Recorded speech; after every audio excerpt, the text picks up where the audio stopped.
It was so simple. We didn't have a lot of treatment centers back then. We didn't have detoxes. I mean, this is 39 years ago. And he sat me down with a big book and a cup of coffee, and he said, Sheila, you don't ever have to feel this way again if you don't want to. You don't have to ever drink again if you don't want to. And everything is going to be all right. And from that day to this, I've stayed sober. And you know what? Everything's been all right. It's been hard. Some days, some things I've walked through, so many things.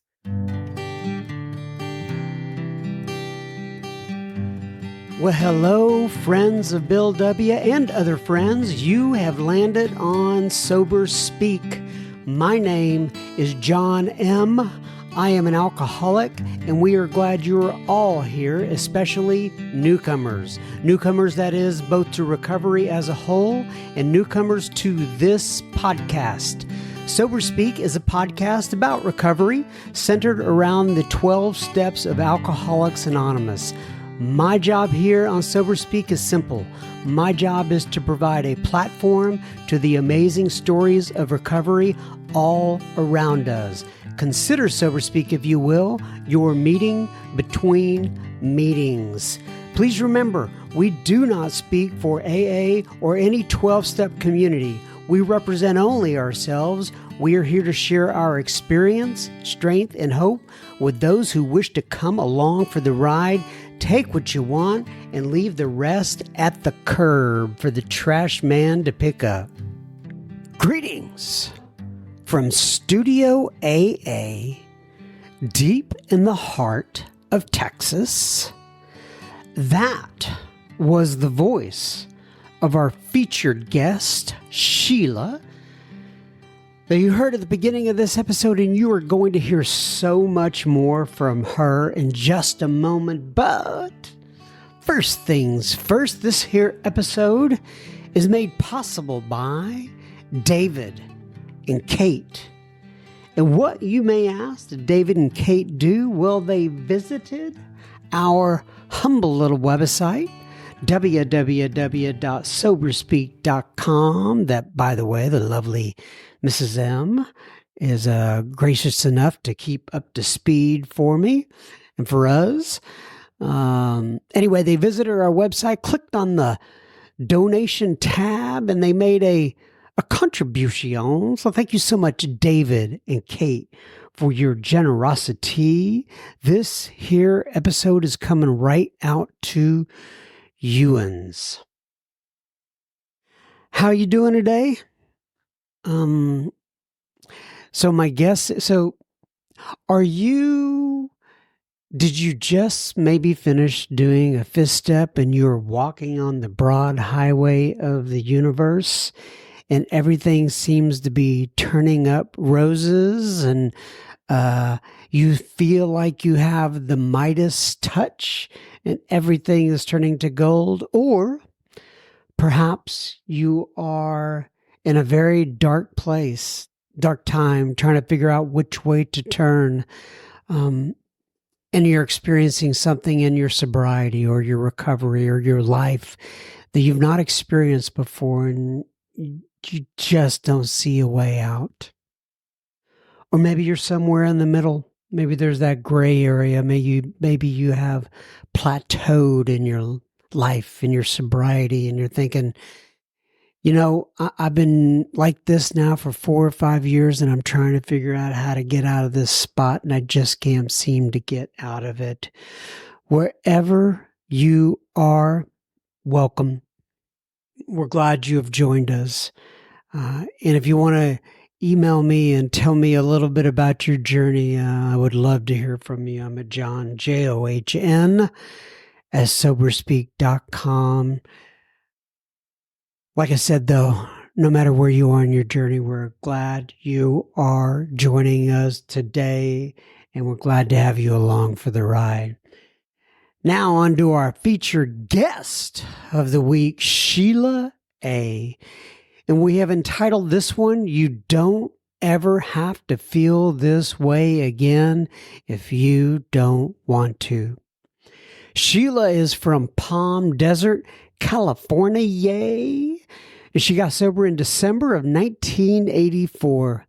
Sheila discusses many things. She talks about her complicated relationship with her parents, growing up in the foster care system and how that shaped her moving into adulthood, what she calls the diseases of perfection and what that means to her.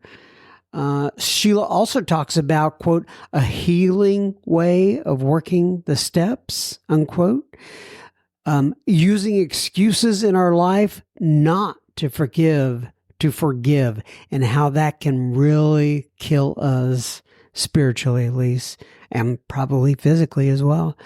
She talks about what she calls the patterns of destruction that she discovered. And she discusses the winning formula of God, AA, and sponsorship, and much, much more.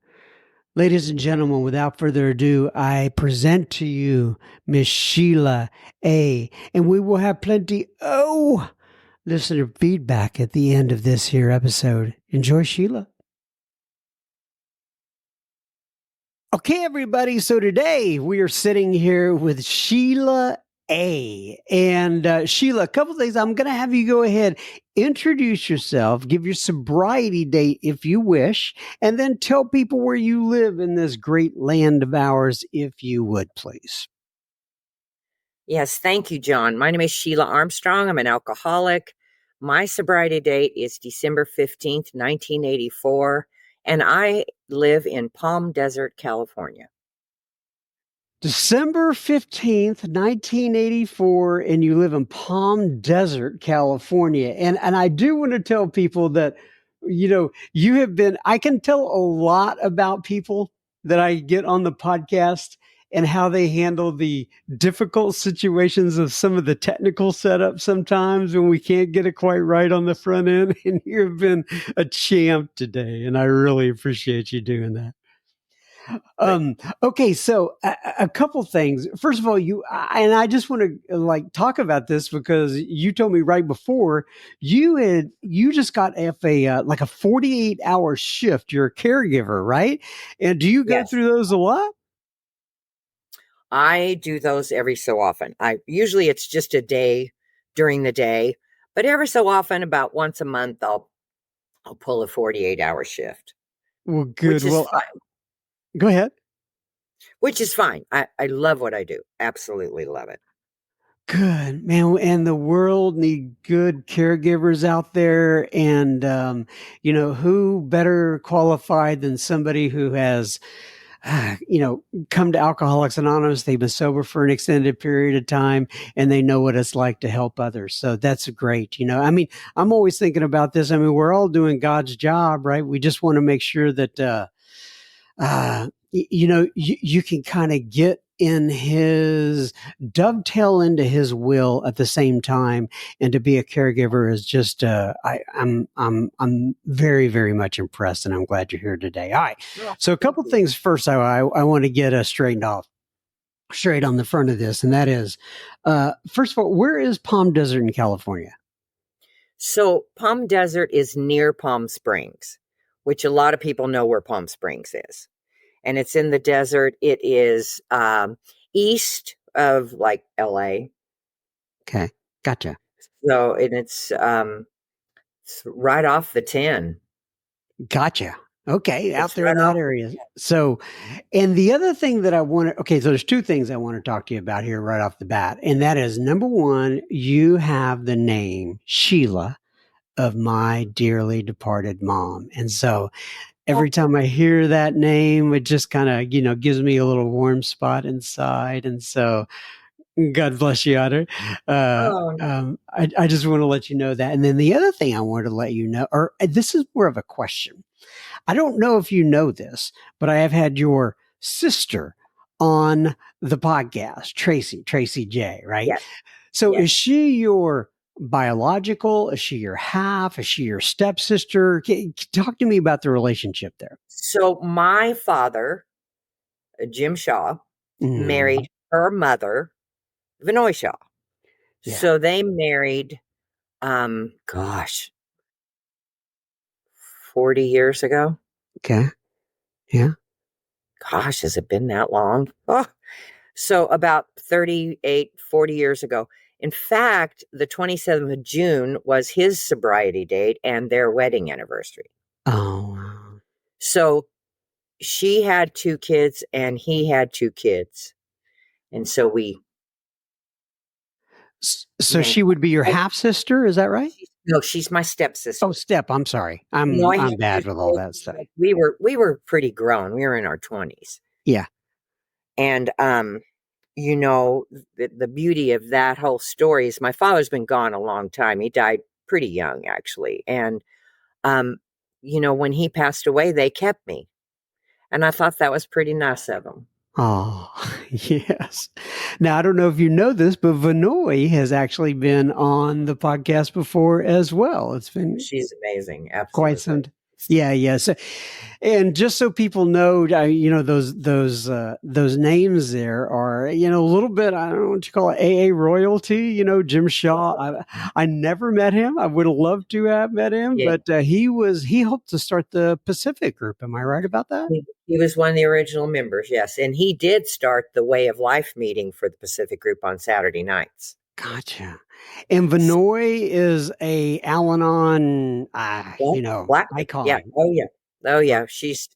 She's helped many families. yeah. Many alcoholics and their families. I mean, Yeah, really. yeah, yeah. And I don't know if you know this, but Jason J actually referred me over to you, and so Yeah, I'm glad he did. Jason's a great guy. he really is.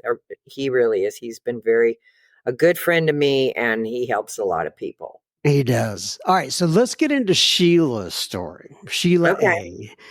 A. Okay, so talk to me a little bit about where you started from. What it was like growing up. You just start wherever you want in your story. Okay. Okay.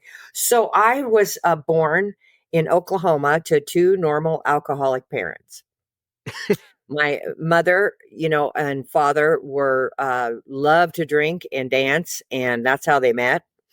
And they had me, and then 13 months later, they had my brother. And, my dad and her split up when I was, very young. And I don't really remember him then. He moved away to California, and my mother took care of us. And my mother liked to drink a lot, and she was gone a lot.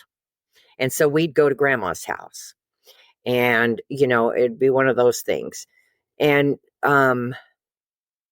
we ended up in foster care because of that. And so we went to our first foster home, my brother and I. And I was 7, he was 6. So, we got to visit my grandmother, and we went and visited her, and it was Easter Sunday, and my mother showed up, and I hadn't seen her in a long time. And it was a wonderful weekend. She bought me a yellow dress and Easter basket, and my brother, we went to church, and he had a pail with, all kinds of goodies in it, and they cooked, and it was a really neat afternoon. And she told us, we were upstairs in grandma's big feather bed, and she said, Monday I'm gonna get my job back at St. Anthony's, because she was a nurse. And Monday I'm gonna find a place for us to live. And Monday I'm gonna get things together, and I'm gonna come and get you, and we're gonna be okay. And I believed, and I know, and you know what? I know she meant that. Right. And we went back to that foster home, which was not a good place. I've done plenty of work on it, and I'm good with it now. But it wasn't a good place. But I wasn't afraid anymore, because I knew she was coming to get us. And I wouldn't see my mother again till I was 19 years old. And that's alcoholism, as I know it. Mhm. She didn't mean it. She didn't mean it. She could not or would not see this way of life. She had been introduced to Alcoholics Anonymous, and she just could not or would not see this way of life.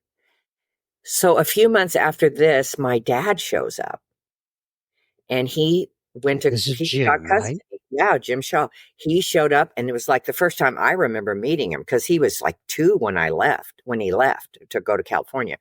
And so in he walked. My dad was a big man. He had a big voice, and he goes, "Hi, I'm Dad." And I thought, this is probably not going to work out for me. And my brother loved it, because he didn't have a dad. He never had a dad, and he always wanted a dad. And I wasn't thrilled because I wanted my mom. And I'm sorry, how old were you again when this happened? We were 7 and 6, turning 7 and 8. We were about to turn the other our next age. So he one got custody of us, and back then men did not get custody of their children. And from what I understand, my mother didn't show up. She just couldn't, and she didn't show up. And so he had married a beautiful Mexican woman, a really nice lady. We flew to California, and about 30,000 people met us at the airport. They were kissing and hugging and pinching, and let's have a fiesta and a party. And they were loving and welcoming. And I thought this ought to be fun. And we started going to Catholic school. And then all of a sudden one day I got up in the morning, and he said, I'm going to take you to school. Your mom, she went to go help your uncle. He wasn't feeling well this morning. And I said, oh, okay. And so we went to school, and I didn't see her again until I was 18 years old. Mm. And she did not understand. She knew there was something wrong. She didn't have Al-Anon. She left. She did the best she could. And so we went to Arizona. We lived with my aunt and uncle, Aunt Mary and Uncle Jack. We stayed with them, and for about a year. So I was 9, almost 10. And when I turned 10, I turned 10 there, and something magnificent happened. My father got sober in Alcoholics Anonymous, and it would change my life forever. And my dad, he was in a 12-step house.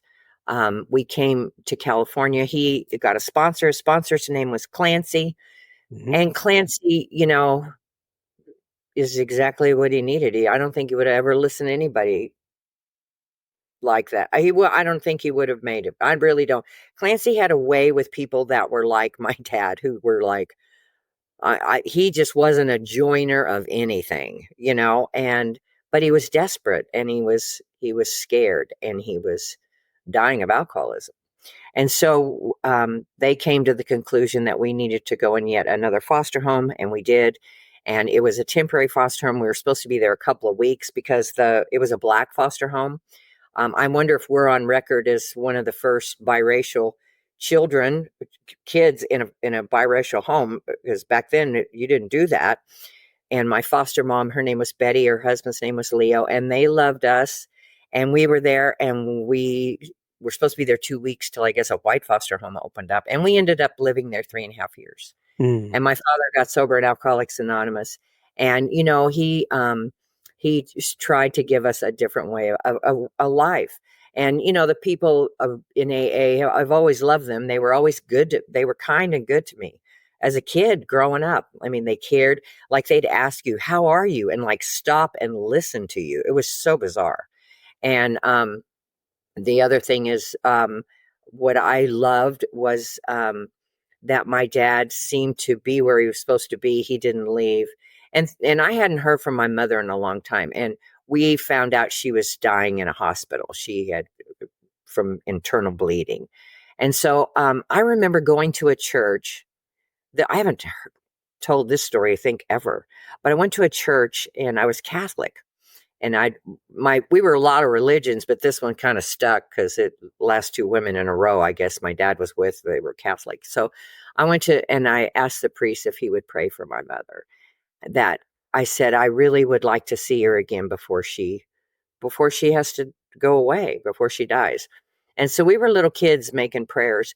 And, she lived through that. She lived through that. And my mother was very sick. She eventually, when I was 23, died from alcoholism. She died from cirrhosis. But, we did get to see her eventually in our teens and after we got out of high school and stuff. But, I remember thinking, that, I was always seeking prayer. I was always seeking God. And once I picked up a drink, which was at 15 years old, because my dad had gotten divorced again, and we were living with this woman that he is married to, her sister, who lived down the street from him. I mean, but it was normal for me, if that makes sense. The abnormal had become normal. It was like, I'd come home from cheerleading practice, and my dad would be watering, and I'd wave, and he'd wave, and he'd one of the girls goes, "Who's that?" And I go, "Well, that's my dad." And they go, "Your dad?" And I go, "Yeah." And they go, "Your dad lives down the street from you?" And I go, "Yeah, doesn't yours?" Because it just seemed normal for him. I didn't live with my parents a whole lot. And so, life was normal. I went to Catholic school for 4 years. I was a cheerleader. I was involved. I loved those. It was like I was like normal for 4 years. And I picked up a drink when I was 15, and it changed me. I this guy asked me to the prom, and he had bit the head off a live frog in front of everybody at school for $100. Everybody's running around. The guy you're going to the prom with just bit the head off a live frog. And I thought, can anything ever go right just once? And so my dress was horrible. My aunt picked it out. It looked like something awful. Everybody else they looked like princesses. I looked like, I don't know what. It was puffy. It was too big. My hair was up. And nobody wore their hair up then. We wore it straight, maybe curled at the ends. It was the 70s, for God's sake. And I had this hideous hair, and I just felt so uncomfortable, as I always do. And we had champagne in the car, and nothing happened. And then we went to the prom, and then we went to the after party. And I took that little glass, and the bottom kept falling off, and I figured out how to put that on there. And people were mixing me drinks, and I thought if the thought came to me, I'm not being any too smart, because I've got alcoholism all over the place. I know you all, Alcoholics Anonymous I've heard the stories. And what came to me was, I'm not going to get drunk on this little tiny glass this is a little tiny champagne glass. I had 150 of those puppies, and let me tell you what happened. My hair got long and straight. Those flowers flew off that horrible dress, and Frog Lips started looking really good. The guy I went to the prom with, he started looking kind of good. And, that would be a pattern for me, because nothing changed, but everything changed. Clancy talks about the disease of perception, and booze changes my perception of reality. It always has it, and it does it quickly. And I love the way it made me feel. And it says in our book, Alcoholics Anonymous, alcoholics like to drink essentially for the effect produced by alcohol. That's it. That's me. I love the way it makes me feel. And I can take a deep breath, and I'm not a foster kid anymore, and I'm happy, and it's all good. And I like you. You all are nice. I'm not less than. And I didn't wake up the next morning and have a morning drink. My God, I was in high school, but I drank every time I could. And after I got out of high school, I went and worked, and then I became a waitress. And of course, that's fun. And, I worked nights because that's what I got to do. And then I started getting introduced to other things. And then I became a cocktail waitress. And it was on. And, I started getting into some drugs. Drugs are part of my story. I like go fast. I like to go fast. And I love to drink a lot, and I'm a blackout drunk. So I figured when I started doing a lot of, cocaine, I can stay awake and I can drink like a big dog. I can just drink, drink, drink, drink.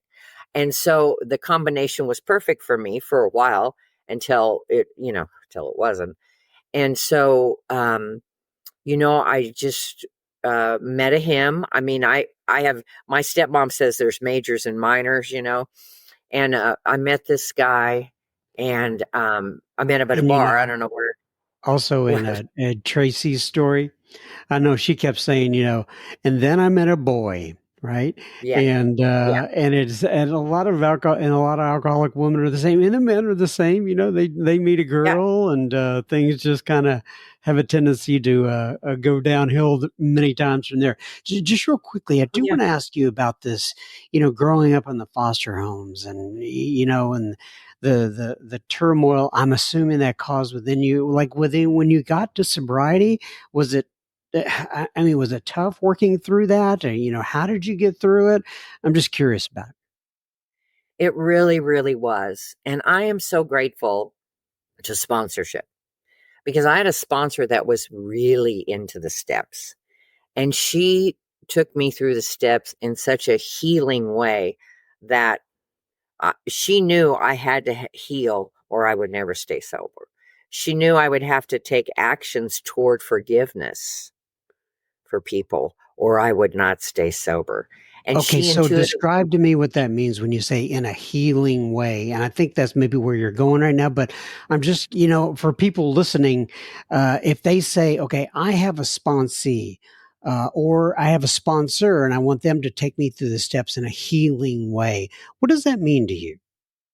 what that means to me is that I had to take responsibility for my part in my life. I didn't really do that. I was a feel sorry for myself kind of drunk. And I had some great ammunition actually, I mean, this sounds pretty good, the poor little foster child that nobody Right. loved. I mean, you can drink a long time on that kind of stuff. I did no, thing is that what happened is the transformation through the steps, looking at my powerlessness, my unmanageability, not theirs, looking at, that I had to come to believe in something greater than me that was going to restore me to sanity because I was nuts with this. It had broken me. And then I had to step 3, I wanted to turn my will and my life, my thoughts and my action over to the care of God as I understood him. I needed something to take this from me.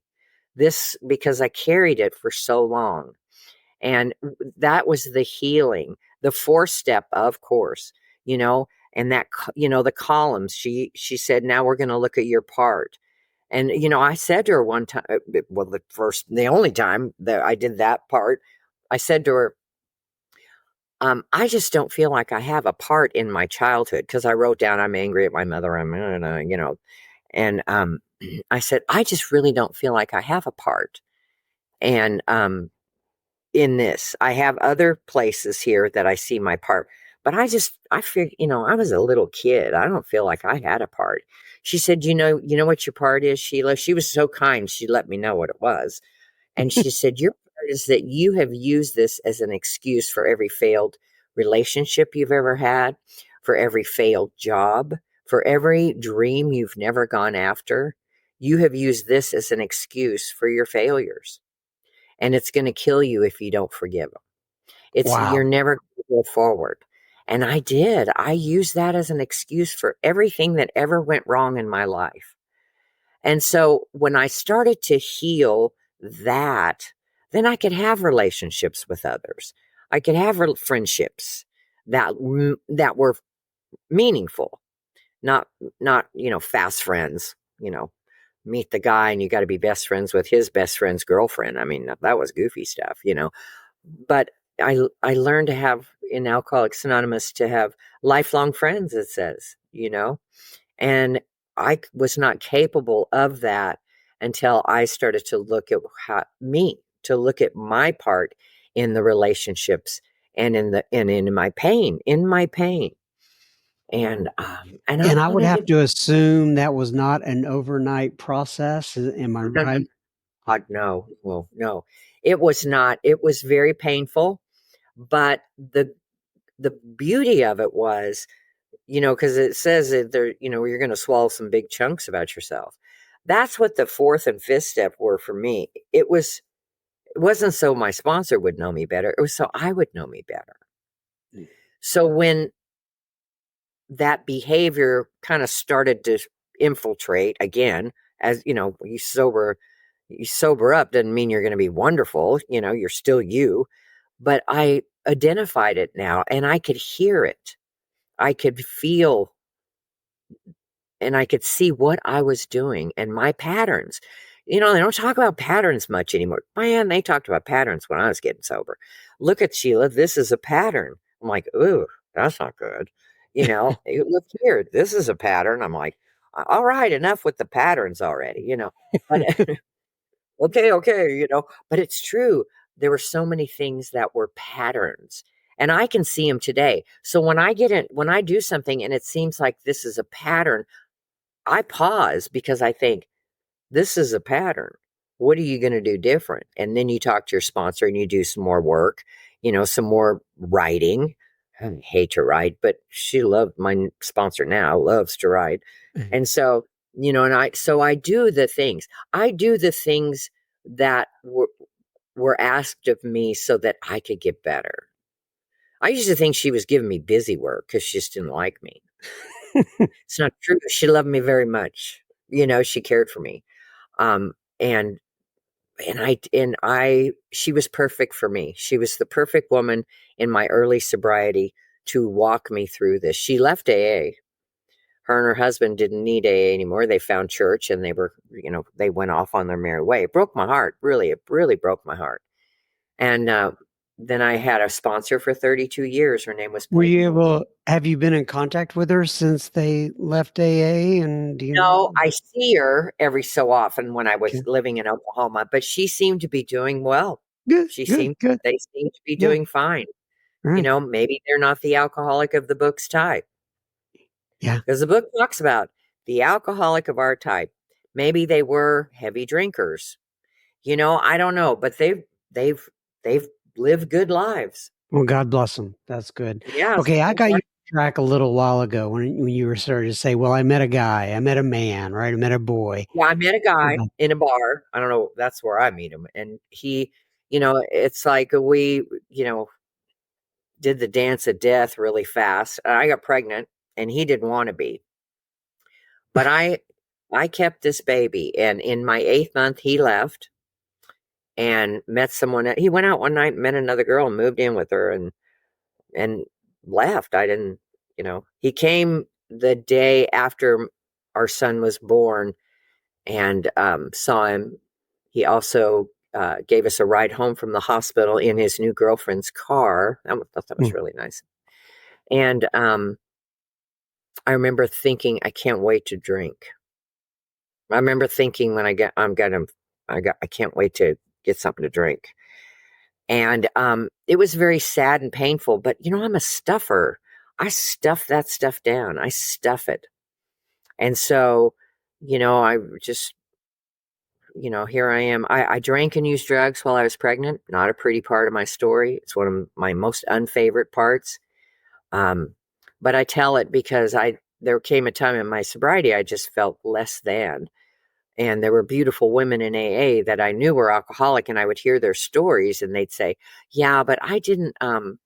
They're like, "Yeah, but I didn't drink while I was pregnant." And I thought, God, maybe there's something really bad wrong with me. And I went to Peg with that, and I said, I feel so bad about that. And she said, Sheila, our book talks about it. It said there comes a time in the alcoholic's life where they lose the power of choice. They have no mental defense against the first drink. Unfortunately, you were pregnant. You're a real alcoholic. You just are, and you could not stop. You that's just that's just the thing. You were at that place in the book. It says that you had no mental defense against the drink. And so she said, and I want you to always tell that in your story. And because I was hiding, I hated that. And she said, there may be a woman sitting in listening that thinks I can't be here because look at these good, wonderful women. Because AA polishes us up pretty good. And she said they need to know they can stay here and they're welcome too, and it's okay, and God, yeah, I have women after I talk at a conference or something that come up and go, "Oh my God, thank you so much for." And I said it's a hard part of my story and it's a hard part of yours, but we got to tell it so these women can know they're safe. This is a safe, well lit place to live and to be loved and to yeah. stay sober. And I have no doubt that there are people listening today women listening today that needed to hear that and needed to hear you talk about it because they've been in the same situation. I have zero doubt about that. Okay, so let's move on a little bit. So let's get up to where I don't know what kind of got you into the doors of AA. What was going on there? Well, because of my drinking and drugging, my son, I was dragging him along and through this. We were sleeping on the floor at a friend's house, and because I didn't really have a place to live, and we were in California, And my friend, I was working, I was a cocktail waitress, but I was on a 3-day run, just crazy. And so I came home from work, and it was I worked in a bar, and she caught me coming in because I would come in like at 6 in the morning and lay down for an hour and pretend I had been there most of the night. She caught me coming in and she said, there's something really wrong here. I'm really, really worried. I would like some phone numbers of your dad because my mother had passed away. But she said, I'm worried about your son. I mean, if something happens to you, I feel like something's going to happen to you. And she said, one of your eyes is dilated, the other one's not. You have sores all over your legs, and she said, you're not good. And she said, and I don't know how to help you. But if it weren't for this little boy, I wouldn't let you live here.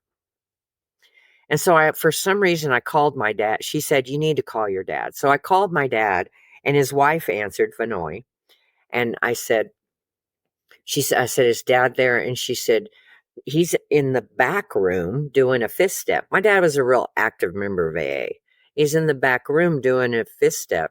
And I said, oh, okay. Well, I just thought, and this was so weird. Well, I just thought I'd tell you, I'm going to put Brad in a foster home and I'm going to walk the streets because I just can't do this anymore. And she was so on point. I mean, I think God had to be in that moment because she didn't ask a bunch of questions or anything. She just said, don't do anything. As soon as your daddy is finished, the minute he comes out of that room, we're going to call you and we'll have a solution, honey. Don't do anything, please. And I said, okay, well, you can tell him all that. And she said, we'll call you. And they did. And I was gone. I went and got drunk. That was the most honest thing I had said in forever. And so my dad and I got in touch with each other the next day, and he sent me a one-way ticket to Oklahoma because he was retired there, and he had married Vanoy, and they were retired there. And he sent me a one-way, non-cashable, non-refundable, non-anythingable ticket. I checked, and and me and my son went to Oklahoma.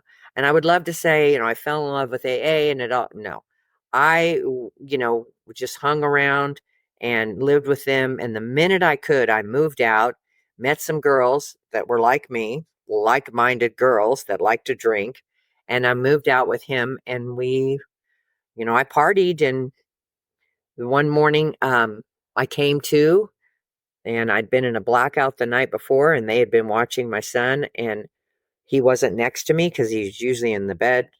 He wasn't there. I got up. It was December 15th, 1984. It was 22 degrees outside. I looked in her room. What? No, he's not there. My God, he's gone outside and froze to death. I ran outside and I was crying and screaming his name. And they woke up. Everybody got up. And she said, where were you? What were you doing? This kind of disgusted with me. And I said, I can't find Bradford. I can't find Brad. And she said, he's right here. He got scared because you weren't home.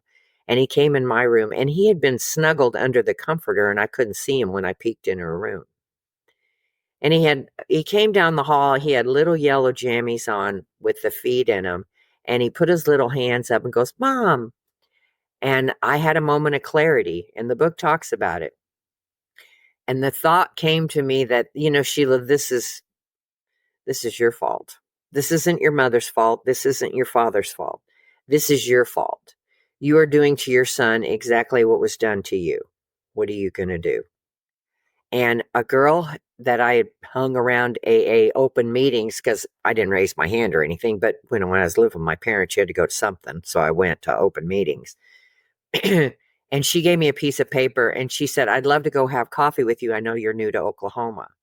Not are you an alcoholic? Nothing like that. And so, and I said, oh, yeah, thanks. And I threw it in my purse. I lost everything, when I was drinking. My God, one shoe, always one shoe. And I remembered that number. I looked in the bottom of my purse and there it was. And so I called her and she wasn't home, but her husband was. And he said, Sheila, I know a little bit more about you than I probably should. I know your dad pretty good. Are you drunk right now? And I said, no, I'm really hungover. He goes, and you need to get in your car and get your right over here right now. And I said, okay. And the my roommate said, well, watch your son. And I went over there and he set me down at a kitchen table with a big book and a cup of coffee. It was so simple. We didn't have a lot of treatment centers back then. We didn't have detoxes. I mean, this is 39 years ago. And he sat me down with a big book and a cup of coffee. And he said, Sheila, you don't ever have to feel this way again if you don't want to. You don't have to ever drink again if you don't want to. And everything is going to be all right. And from that day to this, I've stayed sober. And you know what? Everything's been all right. It's been hard. It's been some days, some things I've walked through, so many things, John, so many things that I had the most wonderful times in my life. I got married. I met a wonderful man.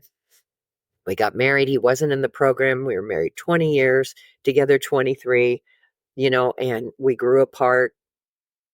We had a child together. His name is Daniel. Actually, I was pregnant with twins. There was a boy, and then there was a little girl, and the little girl died in my 7th month. And I had to carry those babies till the end. And Danny, he's grown now, and he's doing well. And that broke my heart. That broke my heart. But I didn't have to drink over it, And, that marriage fell apart and I felt like such a failure. My dad died. My dad died when I was 11 years sober. That broke my heart, you know. But sometimes you do it with a broken heart, as the song goes. Sometimes you just do things with a broken heart. Right now, I'm doing this podcast with a broken heart. 4 weeks ago, my daughter-in-law, who I love very much, was found dead. She overdosed. Her and my son got sober. That little boy grew up. He got into drugs and alcohol and just, oh my God, made our life turmoil, just craziness. And, he eventually got sober. He met this beautiful girl in Alcoholics Anonymous, and they had this incredible life. And, Brad had a daughter from a previous marriage that he wasn't much of a dad to, but he became a dad to her.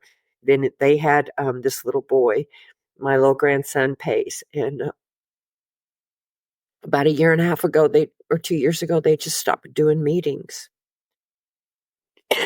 Excuse me. They stopped doing meetings.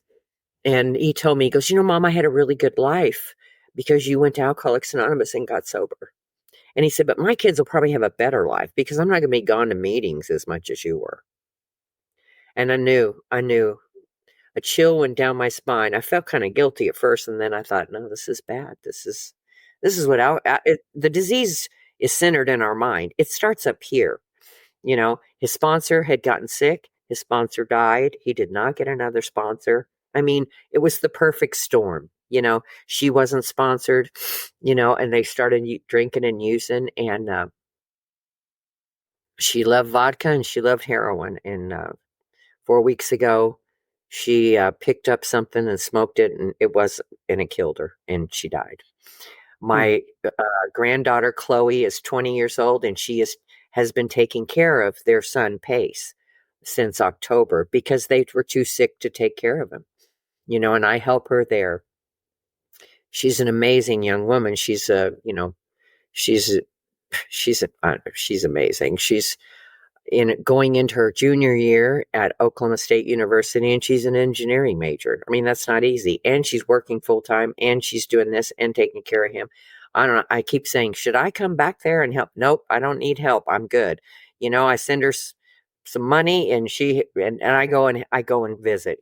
But she's doing really well. His little heart's broken, and he talked to me and asked me about things. He asked me about heaven. He asked me about, and I said to him, your mommy will always be with you. I said, she's going to send you probably a butterfly and let you know she's near. Maybe you'll see some gorgeous flowers and that'll be her. Or maybe it'll be a beautiful bird. I said, but she'll let you know she's near because she'll always be near you. She loved you so much, honey. He said, I hope she sends me butterflies. What if I don't see them? And I said, you know what? She'll send you more. She'll just send you more. And and you all taught me how to comfort others. You all taught me that. I was I'm the most selfish, self-centered person on the earth. But because of Alcoholics Anonymous and the transformation that you all did with this bad, self-centered alcoholic, because of the transformation, I can get out of self and think of someone else.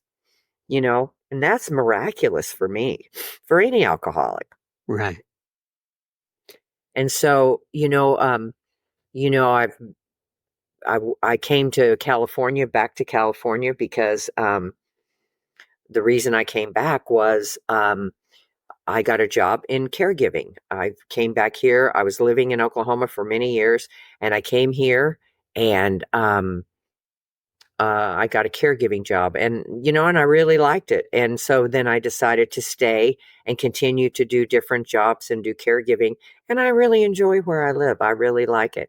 Am I going to end up in Oklahoma? God, I hope not. But anyway, maybe I can stay here. But I'll go wherever God sends me. Okay, just don't send me somewhere really bad. Yeah, you're from Norman, right? Yeah, And for those who are listening from other countries, you may not know this, but that is it's the hometown of the Oklahoma Sooners. OU is Boomer. one of the major universities in the country. Yes, Boomer Sooner. Yes, yes. Yeah. Love my Sooners. So, just to kind of put a bow on this, what do you want to share regarding your experience, strength, and hope that others can hear regarding your journey thus far? And by that, I mean there are people listening uh, all over the world. Some of them are seeking an answer. Some of them have an answer already, but they're just trying to kind of fine tune their relationship with the God of their understanding. So, what do you want to share kind of to wrap it up, Sheila? Okay. So for me, it's been God, AA, and sponsorship. I go to meetings because I need to hear the solution and I need to help others. I have a sponsor still. I'm 39 years sober. I can still make goofy decisions and goofy mistakes. You know, um, I'm as powerless today over alcohol and drugs as I was the day I walked in. I have got no more power. What I have is a daily reprieve contingent on the maintenance of my spiritual condition. So, and what does that mean? That means that I trust God, clean house, help others. I've got to be in meetings. I've got to go help someone else. That's my thing, is that I sponsor women, and I've got to, if I don't want to belong to the I got mine club. Oh, I've got mine, and I'm happy, joyous, and free, and good luck to the rest of you, because I've seen people do that, and they usually end up either, in jail, dead, or, in an insane asylum. And it's true, and it's not an exaggeration. I mean, 2 years ago, I never thought my daughter-in-law would be dead. And here we are. And her mother's heart is so broken, and her mother in law's heart is so broken. And my son can't draw a sober breath. And they had the most beautiful life and helped so many people. And AA was just, they didn't need it anymore. I got this. And it's a daily reprieve. And I'm always, always, always looking at what I can do better, looking at, because life is still happening. Life is still happening. I can't just say, oh, yeah, I got that. No, I don't have anything. I don't have anything. I do have to do my writing. I have to talk to my sponsor. I have to sponsor others. I have to go to meetings. And those are the things that have kept me one day. When I've walked through some of the most, I've been sober most of my life, but I've walked through some stuff that I drank because it was Tuesday. It's Tuesday. I just drink, and today I can walk through things without needing something to, to calm me down, because I have a God of my understanding, and I hit my knees, and I still hit my knees. I say my prayer. I do what I did when I was new. I get on my knees and thank God. I ask him in the morning to please help keep me sober. And at night, I thank him. Now, is my prayer life, it has definitely evolved. It's much more than it was, but that's how it started. And I still get on my knees when I pray. And I'm grateful that I'm old now, well, older, that I can still do that. I can still get on my knees and pray. Thank you, God. And I'm going to do it until I can't get up off the floor anymore, which I hope that never happens. And it's just, go help somebody. If you're struggling, tell somebody you're struggling. If you don't want to go to meetings and you're thinking all kinds of, go tell somebody, go talk to somebody. That's how it starts. It starts in your mind. It centers in our mind. My son thought, well, I don't want to. I don't want to be away from my children. Oh, the ones that God gave you and AA helped in your beautiful home, and yeah, your sobriety enabled you to have. It's just insane. But it's like my kids, my youngest, he said when he heard, because I told him that, and I said, Danny, I'm sorry if you feel that way too. I want to tell you, I'm making amends for that. And you know what he said? I don't feel that way at all, Mom. But he's sober 3 years. He's in the middle of AA 3 years. He doesn't feel that way. And maybe Brad didn't feel that way years ago either, but he does now. And I just pray for him every night. And I answer my phone and I go help the next alcoholic, the next gal that has a problem. My phone's always ringing and I'm always trying to help somebody. Trust God, clean house, and help others, right? It's a hell of a formula. Well, Sheila, this has been fantastic. I really appreciate you coming on today, sharing your experience, strength, and hope with all the listeners. I always wrap it up by reading from page 164 of the Big Book. And it says, abandon yourself to God as you understand God. Admit your faults to Him and to your fellows. Clear away the wreckage of your past. Give freely of what you find and join us.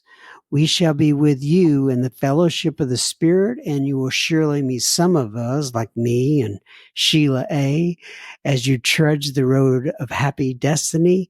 May God bless you and keep you until then. Once again, thank you so much for coming on today, Sheila. I really appreciate it. Thank you, John, so much. Once again, Miss Sheila A., thank you for joining us here on the podcast and sharing your experience, strength, and hope.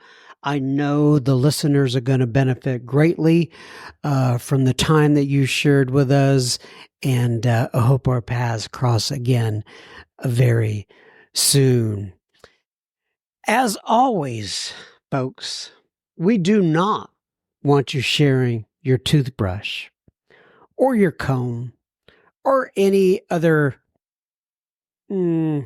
personal items similar to that.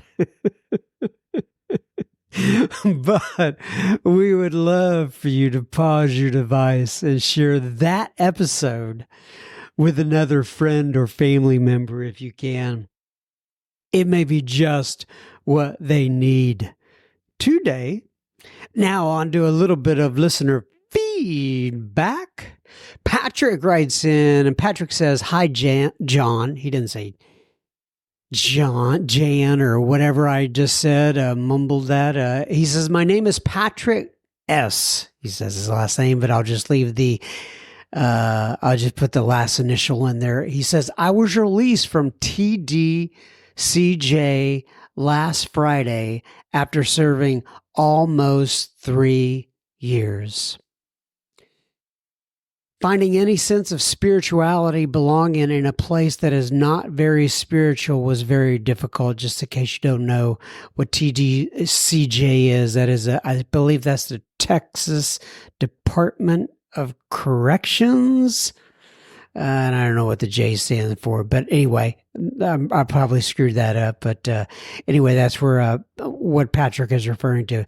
He says, your podcast provided me with the availability to not only hear the message of hope and recovery, but to have access to a meeting whenever I wanted to via the Securus tablet. I cannot thank you enough, John, and the people who share their stories enough. It shines a bright light in a very dark place. I have been in and out of recovery for a decade now, and I am proud to say that God saw it fit for me to not drink or use during my entire prison sentence. Good for you, Patrick. He says, upon my release, I moved back down to Dickinson and am beginning my journey back to the stream of life. Words cannot express how grateful I am to you and the service you provide. It kept me out of some scrapes and gave me a chance to go left when an entire system of people are on a different track. Thank you for that. I did want to ask you the number for a gentleman whose story really hit home for me. His name is Mike. I believe he's from North Dakota or Minnesota originally, and he was beginning a business venture in Las Vegas. His story was entitled Embrace the Process, Fall in Love with the Process, or something along those lines. I would love to be able to reach out to him if possible. God bless you and what you do. I was living in Denton prior to my incarceration, just right down the road from you. I was attending the Clear Cut Directions group. At 7 a.m. meetings prior to my incarceration, so I'm sure we are familiar with a lot of the same people. I'm sure we are, Patrick. He says, my contact number is such and such, and I can be reached anytime. Thank you, and God bless you, Patrick S. So as you know, Patrick, I replied to your email, got you in touch with Mr. Mike P. Mike was on, oh gosh, I don't have the episode number in front of me, but yeah, Mike, it was called, I think, Fall in Love with the Process. I think you're right about that. And I'll get out of the middle, let you two communicate, but it was so good to hear from you. And gosh, those are the kind of emails that keep me going. Gosh, they keep me going. Thank you so much. Gary B. writes in, and the subject line is From the Beginning. He says, hi, John. So I decided to start listening to your podcast from the beginning, and I set up Apple Podcasts from oldest to newest. You have such great speakers. I was listening to episode 5, Chris M, on my way to work today, and I had to take a minute. Oh, gosh, man, that seems like ages ago. But that's such a good episode. You're right. Yeah, I forget about all those really, really early episodes, and I didn't even know what I was doing. I remember Chris and I went back and forth trying to get him over to my place to record, and I just knew I wanted to record him. God had laid that on my heart, and anyway, just so cool that you're back there listening to those ones at the beginning. Anyway, he says, and I pulled in the parking. Oh, okay. He said, I was listening to episode 5, Chris M, on my way to work today, and I had to take a minute when I pulled into the parking lot to compose myself after hearing about how Chris M found God and did not commit suicide. I related to that a lot. Even the story in the beginning of our life experience, even though the story about our life experiences were not the same. The suggestion of 5 things today I may use with my sponsees: pray to be sober, talk to an alcoholic, read some AA literature, go to a meeting, pray gratitude that you were sober at the end of the day. Upon reflection, I try to do that every day without it being structured like that. Even 7 years later, I do those things. And while I may not get to all 5 each day, I do most of them, and that has been just my way of life. One great thing about podcasts is that they persist, and we can go back, listen, and share them with others. Just like Joe and Charlie on YouTube, I asked my sponsees to listen to Joe and Charlie talk about steps 4 and 5 before they take the step. And I have started to use some of your speakers with my sponsees and others in the program because of what they share. I'm very grateful for what you do, John. Gary B, my friend, thank you so much. And as you know, I responded to that email, and I got you in touch with Chris, Chris M, and got out of the way. And I hope you guys can have a productive conversation. And I'm glad you wrote in about that. It's just so cool, so cool.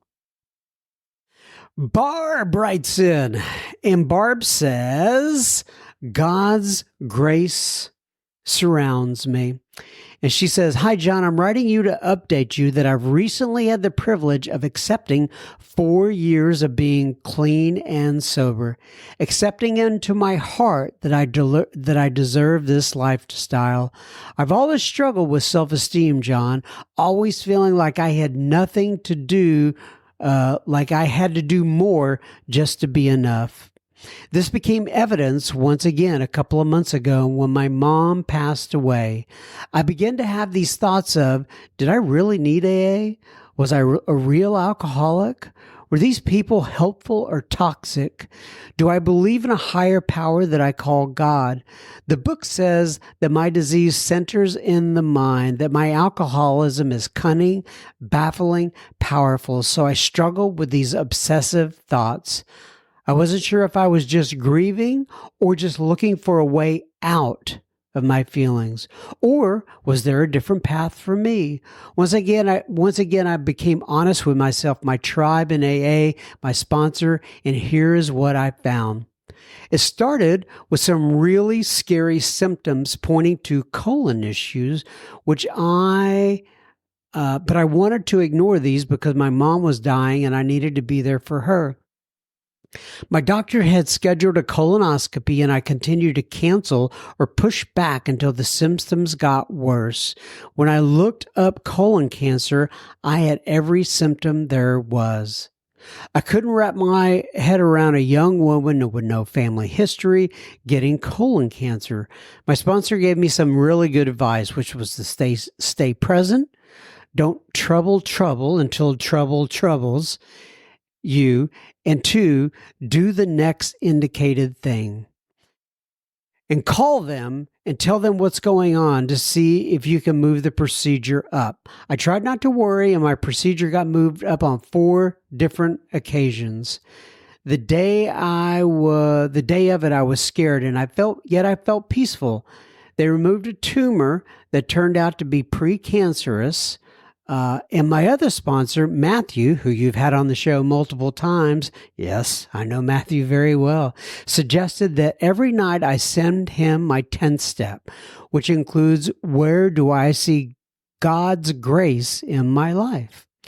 This is what I wrote to him the day after my surgery. I can see how getting clean and sober for the last 4 years has allowed me to choose me and has allowed me to choose God and has allowed me to grow spiritually and grow in emotional maturity to do the next right thing. If it had not been for the scary symptoms I've recently had, I would have not talked to my local sponsor who encouraged me to get the colonoscopy. The doctors would have not found the pre-cancer tumor that was growing and then removed it. I would have continued to bury my head in the sand, and prior to recovery, I would have continued to drink myself to death. Change can be scary. That's right, Barb. She says, God's grace showed me the answer to the questions I've been asking myself. Is AA worth it? Is the hard work on myself worth it? Am I worth it? And the answers are a resounding yes. I'm worth love because I'm worth God's love. And because now I love God enough to see power in change, the power in me, and the power in grace. What you do today can influence your sobriety tomorrow. Do not be discouraged. You never know when God's grace will surround you. Barb W. Well, obviously, Barb, I read that because I think that there's a lot of folks who may benefit that, and I appreciate you being vulnerable and sharing that part of your journey with all of us. And give Mr. Matthew M my best, all right? All right, folks, that is another episode 373 in the books for Sober Speak. If you're not following us on Instagram, we would love to see you there. It's at Sober Speak, all one word. If you're not following us, if you're not in the super secret Facebook group, we are there. We would love to have you there. Just search up Super Speak. Excuse me. That's an alliteration. Is that what they call alliteration? I know I've been through this before. Anyway, Super Speak. Come on, man. Get it together, John M. Okay. Sober Speak Secret Group on your Facebook application. Look us up, ask for admission into the group, and we will let you on in. I take this 1 week at a time. I hope to be back next week. Somebody made a suggestion I should put. I really should put like a poster on my wall so I don't forget this every single time. Keep coming back. It works if you work it. And I'm getting through this now. May God bless you and keep you until then. Once again, if you want to reach out to me, I would love to hear from you. I am at John, JOHN, at soberspeak.com. Be well, my friends. You know, I just want to let you know before I start recording this episode, I truly do take a little bit of time to pray and meditate. I don't know whether if that helps or whether you guys are getting what you need, and but I prayed, and I remember today I said, you know, there's a lot of people listening to this, and sometimes I just kind of mail it in. I'll be honest with you, right? I know the steps to get through this, but I know that there are a lot of people listening, and I want to be able to say the right things and do the right things, and you know, to give maybe hope where there is no hope, and to help people along in their journey of recovery. I hope you got out of this episode what you needed to get out of it today. Like I said, I don't know what sort of impact we do or don't have out there. I just kind of do the work and then let God take it from there. Anyway, that's just a little extra on the end of this. Love you guys. Bye-bye.